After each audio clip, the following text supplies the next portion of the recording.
Onto a top developing story in this region. Hackers behind a mysterious cyber hit are demanding $1 million to stop leaking information from a gay dating site in Israel.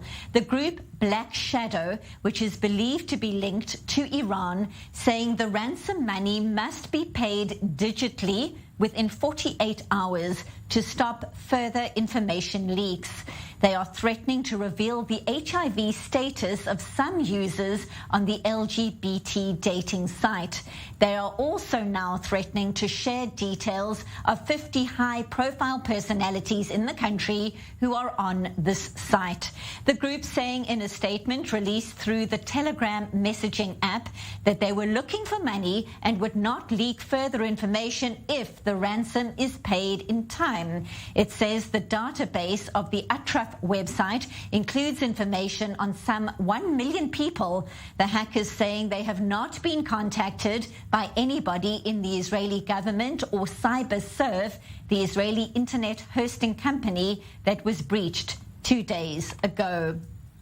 So for more reaction to this developing situation, we now welcome Hilla Peer, a board member at the Aguda, the Association for the LGBTQ Equality in Israel, and she's joining us from Tel Aviv. Hilla, thank you so much for your time. The cyber attack has left around 1 million people waiting to see if their personal information, their posts, their photographs might be made public. In the latest developments, we're hearing the hackers are also threatening to expose clips of 50 well-known Israeli celebrities or high-profile personalities who are apparently on this dating site. Your reaction to the targeting of this site amongst other targets? What kind of feedback are you actually getting right now in your organization? Well, firstly, with your permission, and thank you for letting me come on, I would like to calm things down a bit. A few of the rumors saying that there are video clips coming up, I have to say Atraf dating services do not have an option of videos on, so that is fake news. Secondly, there must be a bit more than 1 million people registered to Atraf, but most of them are out of the closet, so probably won't have a problem with their personal information coming out. There is, without a doubt, a great deal of concern for people who are in the closet, and certainly a huge amount of concern for people who are closeted with their HIV status. That is very sensitive information, medical information that is supposed to be censored and supposed to be private. Targeting people's sexual orientation and outing them, as we say in our community, before they are willing to do so is seriously a life-threatening situation. If I can talk about people who are in a welcoming environment in Israel who are just shy about coming out, but what about people who are actually in danger of their lives with coming out?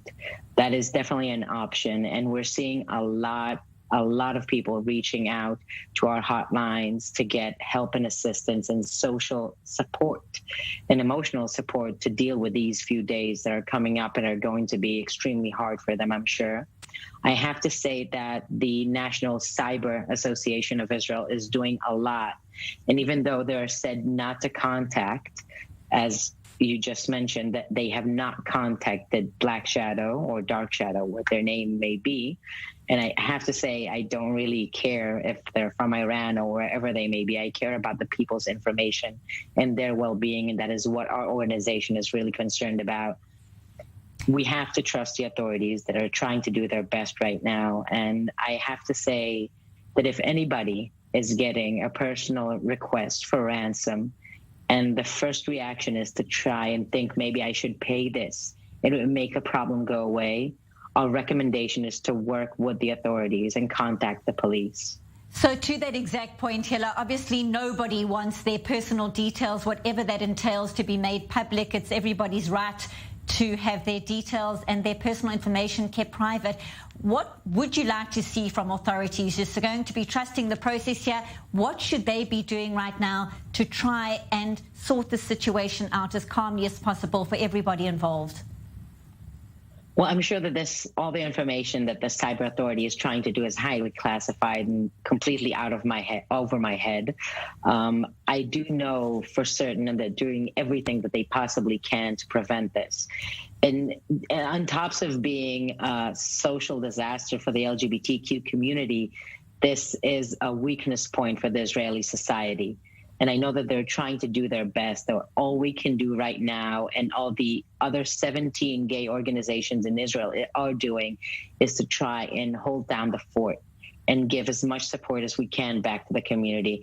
We're advertising our hotline. We're doing everything that we can. We have social workers working around the clock to contact, reach, and support people.